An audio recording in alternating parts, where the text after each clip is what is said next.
Okay, kids, this is the third part of crop production and management. We have completed what is basically crop, why it is needed, basic practices of crop, in which we have studied preparation of soil, agriculture implements, okay, and sowing, what is sowing. The third thing is what is manure and why it is added and how it is added. कौन सी चीज़ें use होती है manure के लिए, okay, और उससे क्या फ़र्क पड़ता है. व्हाट इज़ फर्टिलाइज़र और मैन्योर और फर्टिलाइज़र के बीच का difference. Now we will study irrigation. What is irrigation? Basically providing water to the plant और providing water to the crop is called irrigation. अब हम एक एक बाल्टी ले जाके तो दे डाल नहीं सकते हैं, तो ऑब्वियसली उसका एक मेथड है. पुराने मेथड्स अलग होते थे और न्यू मेथड्स अलग हैं. Okay, now all living means need food and water as well as to live. So water is also needed, उतना ही इम्पोर्टेंट है. Water is important for proper growth and development. Water is absorb by the plants. Roots absorb करते हैं water, ठीक है. Along with water minerals and fertilizers are also absorb. Plant contains nearly 90% of water. Water is essential because germination of seeds does not take place under dry condition. Dry condition के अंदर जो seeds हैं वो खुलेंगे नहीं और नया plant निकलेगा नहीं. Okay. Nutrients dissolved in water are transported to each part of the plant. ये हमने लास्ट सेक्शन में भी पढ़ा था कि जो आपके न्यूट्रिएंट्स होते हैं वो डिज़ोल्व होते हैं प्लांट्स के अंदर और सारे प्लांट्स वाटर के अंदर और प्लांट्स को मिलते हैं. Water also protects the crop from both Frost and hot air currents. Obviously अगर प्लांट के अंदर आपके पास वाटर होगा तो जो हॉट एयर करंट्स है उससे वो बचेंगे. To maintain the moisture of the soil for healthy crop growth, fields have to be watered regularly. जो भी पूरी फील्ड है उसको वाटर करना पड़ेगा रेगुलरली. अब यहाँ पे हमारा डेफिनेशन आ गया है. The supply of water to the crops at regular interval is called irrigation. जितने भी डेफिनेशंस हैं उन पे ध्यान रखना.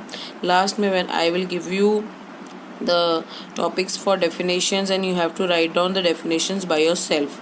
मैं आपको बताऊंगी एक लेक्चर उसका होगा कि जिसमें मैं मार्क करूंगी where are the definitions, where are the question answers. Okay. The time and frequency of irrigation varies from crop to crop, soil to soil and season to season. जो भी हमारे इरिगेशन के लिए जो वाटर सप्लाई है तो जो उसका अमाउंट है वाटर अमाउंट वो वेरी करता है. जैसे ऑब्वियसली बारिश के सीज़न में हमें कम वाटर सप्लाई करना पड़ेगा, ठंड के सीज़न में भी हमें कम वाटर सप्लाई करना पड़ेगा. ओके. और गर्मी के सीज़न में ज़्यादा वाटर सप्लाई करना पड़ेगा, तो उससे डिपेंड करता है. In summer season the frequency of water is higher. Why is it so? Could it be due to increased rate of evaporation of water from the soil and leaves? Obviously. Okay. जैसे हमें पता है precipitation करते हैं plants, उनमें से water release होता है. ओके. इवोपरेट हो जाता है. तो ऑब्वियसली गर्मी के सीज़न में जब बहुत ज़्यादा गर्म हॉट एयर करंट्स भी होंगी, गर्मी भी ज़्यादा होगी, तो वाटर प्रेसिपिटेशन का अमाउंट भी ज़्यादा होगा. Sources of irrigation. The source of water irrigation are wells, tube wells, ponds, lake, river, dams and canals, depending on what is near by the field. Field के पास में जो भी होगा उससे इनमें से जो भी होगा उससे इरीगेशन होगा. ट्रेडिशनल मेथड ये था कि फील्ड अपने जो वेल होगा या ट्यूबवेल होगा या जो भी होगा उसके पास से है ना एक गड्ढा बनाया जाएगा जो फील्ड तक जाएगा, और फिर उसके बाद पतले पतले ना पाइप टाइप है ना गड्ढे बनाए जाएंगे जिनके थ्रू वाटर अंदर सीप कर जाएगा. The water available in the wells, lakes and canal is lifted up by different methods in different region. हर रीजन में अलग अलग तरीका है कैनाल में से वाटर इसमें बाकी वेल्स और लेक्स में और कैनाल्स में से वाटर निकालने का. Cation and human labour is used in this method. So these methods are cheaper but less efficient. The various traditional ways are. अब जो various traditional ways कौन से मोट, chain pump and what do you say, see there are the diagrams. okay. Chain pump, देखली and राहत. जो chain pump है उस चेन के थ्रू वाटर पंप किया जा रहा है, बाहर निकाला जा रहा है. ओके. सेकेंड इज देखली जिसमें है ना अलग अलग तरीके से वाटर ह्यूमन और मेंटल एफर्ट से हम वाटर निकाल रहे हैं. राहत भी एक डिफरेंट तरीके का एनिमल्स के थ्रू वाटर पुल आउट करने का तरीका है, ठीक है, लीवर सिस्टम होता है इनमें। Now pumps are commonly used for lifting water, diesel, biogas, electricity and solar energy is used to run these pumps. Okay, अब न्यू तरीके के पम्प्स भी आने लगे हैं जिसमें डीजल, बायोगैस, इलेक्ट्रिसिटी और सोलर एनर्जी भी यूज़ होती है इन पम्प्स को चलाने के लिए। Now you see this system, pump के थ्रू वाटर निकाला जा रहा है। Okay, modern methods of irrigation. Modern method of irrigation में सबसे इम्पॉर्टेंट 2 मेथड्स है, एक है स्प्रिंकल सिस्टम, एक है drip system. Okay, now the main method use R S follows, जो इकोनॉमिकली बहुत अच्छे होते हैं वाटर के लिए। इकोनॉमिकली मतलब कि वाटर बचाया जा सकता है। दिस सिस्टम, स्प्रिंकल सिस्टम में क्या है, this system is more useful on uneven land. जो लैंड बहुत अनइवन है, सीधी नहीं है, उसके ऊपर ही सिस्टम यूज़ होता है, ठीक है। एंड जहाँ पे sufficient water is not available, the perpendicular pipes have rotating nozzles on the top. जो पाइप होते हैं उनके ऊपर एक स्प्रिंकलर नोजल होता है जो रोटेट हो सकता है, or joint to the main pipeline at regular intervals. जो मेन पाइपलाइन होता है उससे ये रेगुलर इंटरवल में जॉइन कर दिए जाते हैं। Okay, when water is allowed to flow through the main pipe under pressure with the help of pump, it escapes from the rotating nozzle. It sprinkles on the crop as if it is raining. Sprinkler is very useful for lawns, coffee plantations and several other crop production. जहाँ पे ऊपर से पानी की बहुत ज़रूरत होती है, अनइवन लैंड होता है जैसे माउंटेन्स में आपको अगर पता हो तो है ना, सीढ़ियों के जो स्टेयरकेस होते हैं ना, उसके पैटर्न में क्रॉप प्रोडक्शन होता है, तो उस जगह पे स्प्रिंकल सिस्टम बहुत अच्छा होता है। Okay, now next is drip system. In this system the water falls drop by drop directly near the roots. वो ज़मीन के अंदर होता है, ये ज़मीन के ऊपर होता है। ओके, तो ज़मीन के अंदर पाइप्स के अंदर होल कर दिए जाते हैं, ड्रॉप बाय ड्रॉप अपने आप पानी निकलता है रूट्स के पास। It is called drip system. It is the best technique for watering fruit plants, gardens and trees. ये सबसे बेस्ट टेक्निक है जहाँ पे रूट्स के पास वाटर ज़्यादा जाना चाहिए, उस जगह पे इट इज़ वेरी इंपॉर्टेंट। जैसे फ्रूट्स वगैरह होते हैं उनमें वाटर रिटेंशन होता है, वो वाटर रिटेन करते हैं काफ़ी हद तक प्लांट का, तो उस जगह वो प्लांट को रूट से पहुँचाना पड़ता है उसके पास पानी। Okay, water is not wasted at all, it's a boon in regions where availability of water is very poor. ये देखो, पाइप अंदर साइड लगाए जाते हैं रूट्स के पास ड्रिप सिस्टम में। ओके, अब प्रोटेक्शन फ्रॉम वीड्स क्या होता है, देखो प्लांट्स के साथ में और भी बहुत सारे क्रॉप्स उगते हैं, मैंने कहा था, फिर वो फाइटिंग करते हैं कि भाई मेरे को पहले पानी चाहिए, मेरे को पहले खाना चाहिए, मेरे को पहले सनलाइट चाहिए, तो वो कभी कभी क्रॉप से ऊपर भी ग्रो हो जाते हैं, तो वो ढक देते हैं क्रॉप को और उनको सनलाइट नहीं मिलती। मतलब इस सब चीज़ों के लिए कंपटीशन चलता है, मगर हमारे लिए कौन सा क्रॉप इम्पोर्टेंट है, जो हमने सो किया है, वो नहीं जो बिना मतलब उसके साथ उग गया है, ठीक है। सो बेसिकली हम लोगों को वो प्लांट्स अलग करने पड़ते हैं। सो या तो हम उनके ऊपर ऐसा कोई वेडीसाइड डालें, वेडीसाइड मतलब जो वीड्स को मार दे, जो एक्स्ट्रा प्लांट्स होते हैं उनको क्या बोलता है, वीड्स, ठीक है। सो उनको मार दे, या फिर हम उन पर वेडीसाइड्स डालें, या फिर मैनुअली एक एक वीड निकाल के हम थ्रो कर दें, जड़ के साथ उसको पूरा का पूरा निकाल दें। Bhoja and Paheli went to the nearby wheat field and saw that there were some plants in the fields growing along with wheat plant. Okay, अब ये प्लांट पर्पसली तो हमने प्लांट किए नहीं है, तो फिर कहाँ से हैं। In a field many other undesirable plants may grow naturally along with the crop. These undesirable plants are called weeds. This is the definition of weed. Okay, now the removal of weed is called weeding. weeding को जो weeds को निकालने के process को क्या बोलते हैं, weeding. weeding is unnecessary since weeds compete with the crop for water, nutrition, space and light. Thus the effect of growth of crop. Some weeds interfere even in the harvesting and may be poisonous for animals and human beings. कुछ weeds poisonous भी होते हैं, so we cannot take risk. Farmer adopt many ways to remove weeds and control their growth. Tilling before the soil, हमने पढ़ा था ऊपर की sowing के पहले जो टिलिंग करते हैं हम, उससे भी काफ़ी सारे वीड्स निकल जाते हैं। Sowing of crop helps uprooting and killing the weeds which may then dry up and mix with the soil. The best time for the removal of weed is before they produce flowers and seeds. Weeds को सबसे best निकालने का time कब होता है? जब वो flower और सीड्स नहीं दिए हुए हों, सिर्फ थोड़े से उगे हों, उसी टाइम उनको निकाल दो. The manual removal includes physical removal of weeds by uprooting or cutting them close to the ground.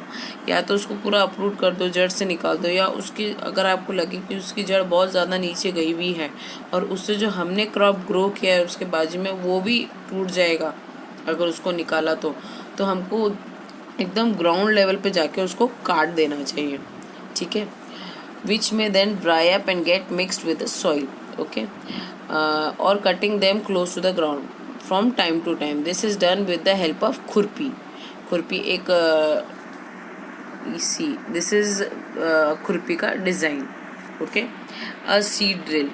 It is also used to uproot weeds.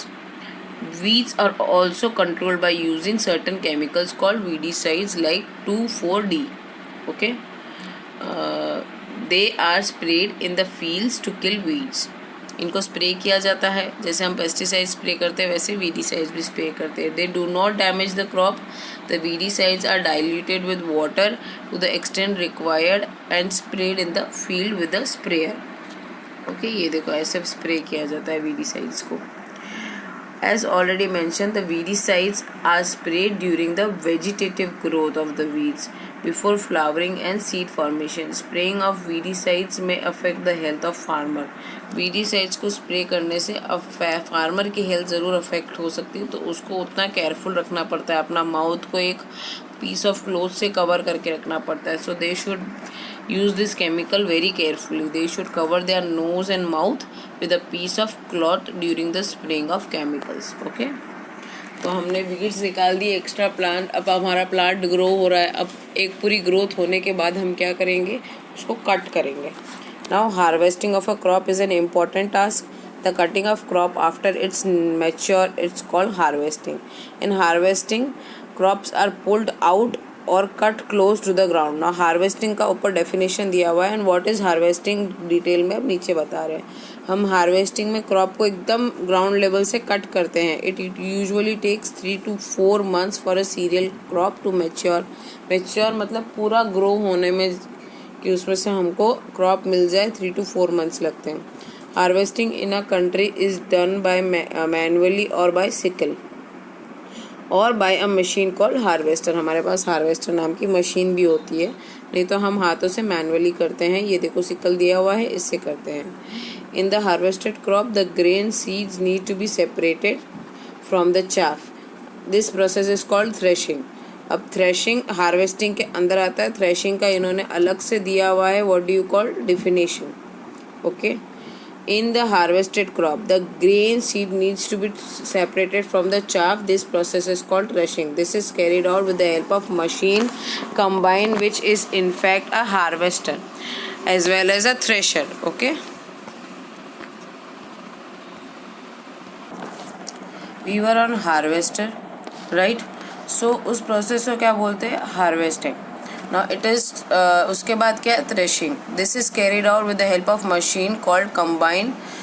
इस मशीन को क्या बोलते हैं? Combine, which is in fact a harvester as well as a thresher. अब इसमें harvesting भी होती है और थ्रेशिंग साथ में होती है. कटिंग भी होती है और साथ में ही जो सीड्स है वो अलग भी होते जाते हैं. इसी कंबाइन का उन्होंने दिया हुआ है पूरा.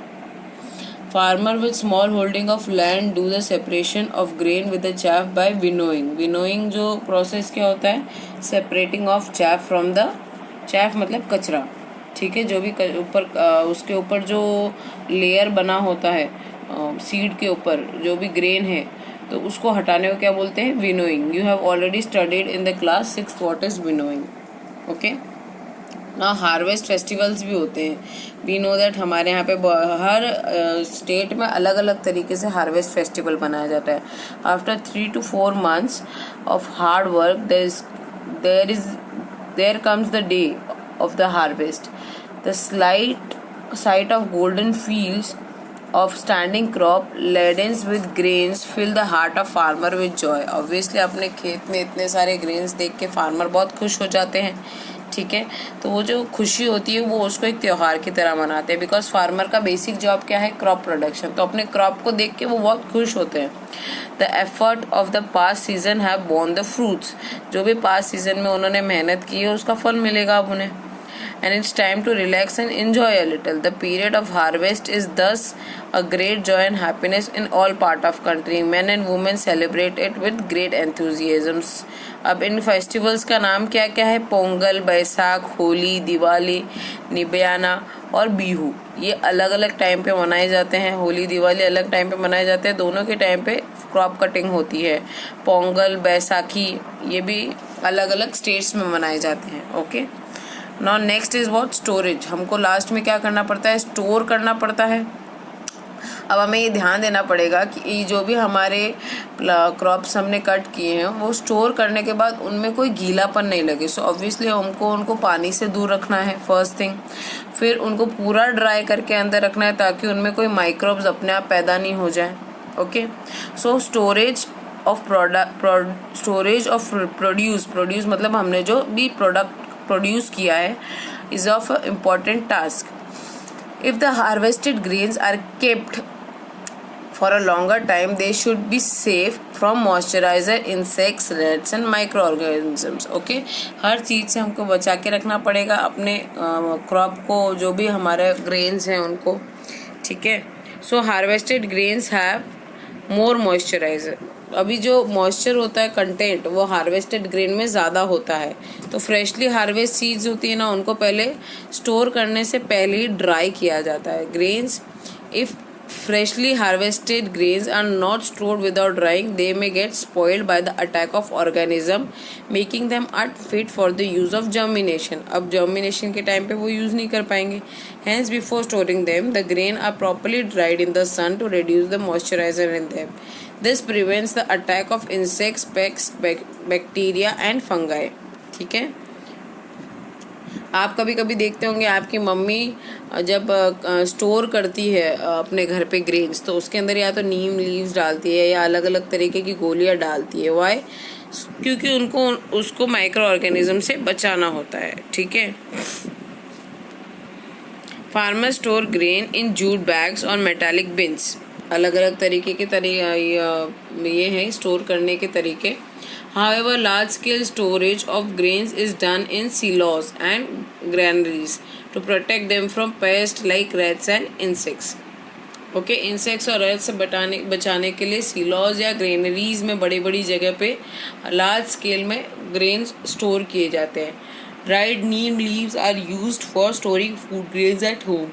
For storing large quantity of grains in big godowns, specific chemical treatments are required to protect them from pest and microorganism. इनको chemical treatment भी दिया जाता है, right?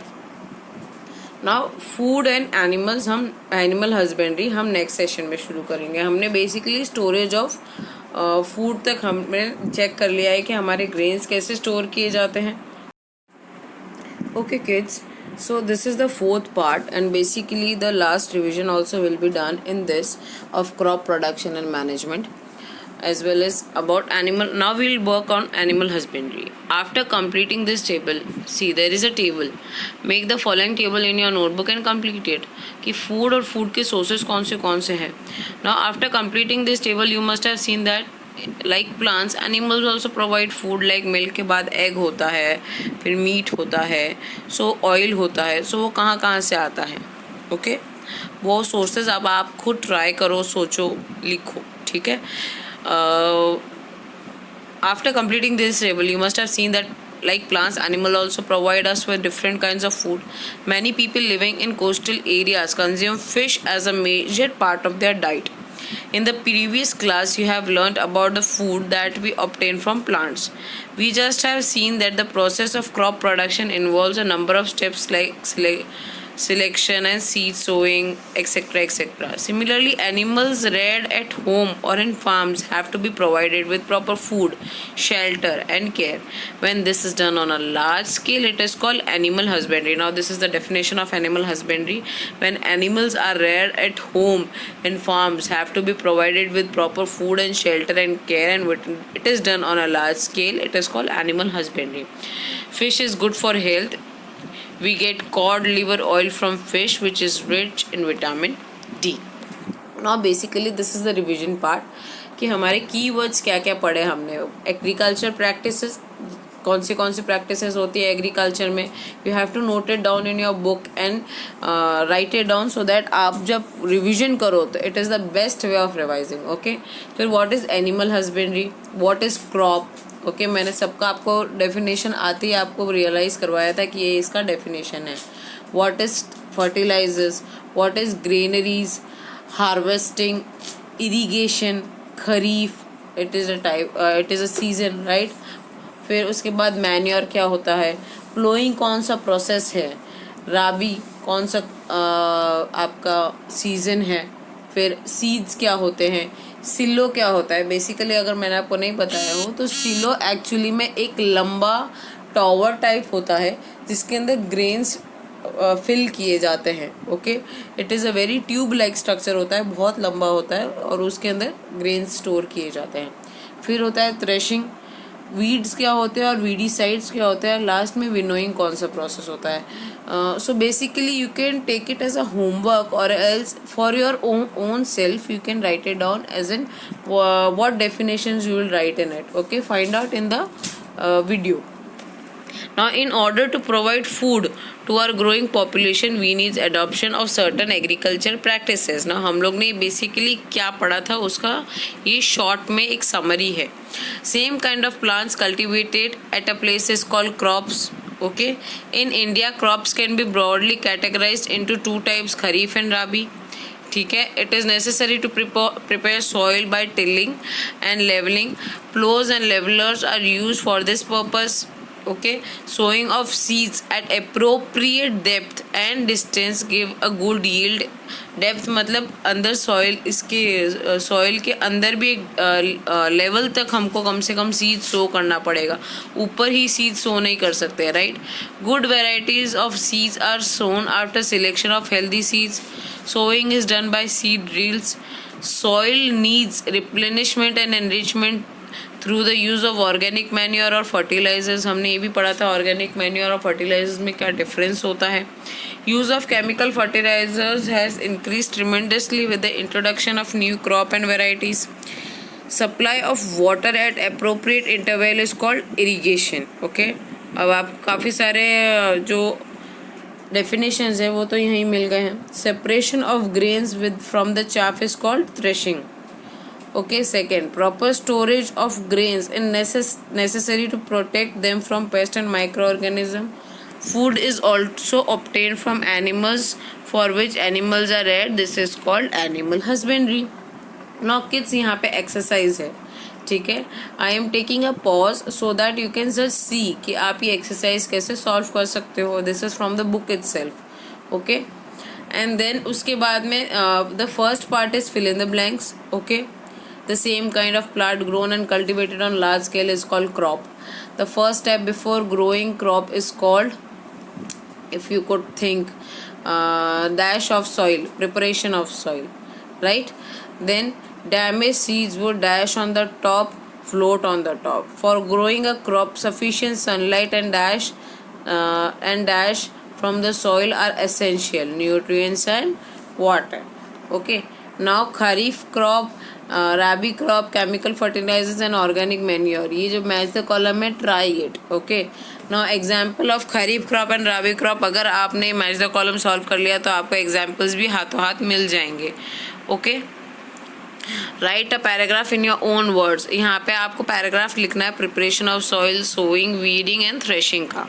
ओके, ऊपर जो हमने डेफिनेशंस देखे थे उसके पास में ही देखो आपको इनका जो भी डेफिनेशन के पास में थोड़ा सा एक्सप्लेनेशन है वो भी मिलेगा. So try and find it out. Okay, explain how fertilizers are different from manure. हमारे पास ऊपर उसका डिफरेंशिएशन है.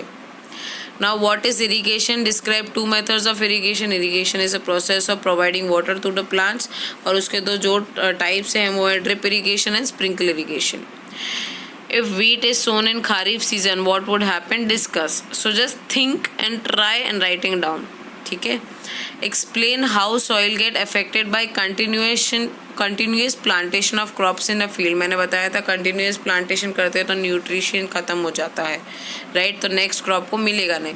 So try writing down in your own words. What are weeds? How can we control them? Okay, control करने का तरीका एक तो मैन्युअली निकालना और दूसरा weedicides. Arrange the following box in proper order to make a flow chart of a sugarcane crop production. अब इसमें आपको बेसिकली जो वो प्रोसेस थे एग्रीकल्चर के उसके अकॉर्डिंग ये चार्ट बनाना है. Okay, and complete the following puzzle with the help of given clue. Now this is a game for you, just see it and try it. Okay, now thank you for the session. Now we'll take a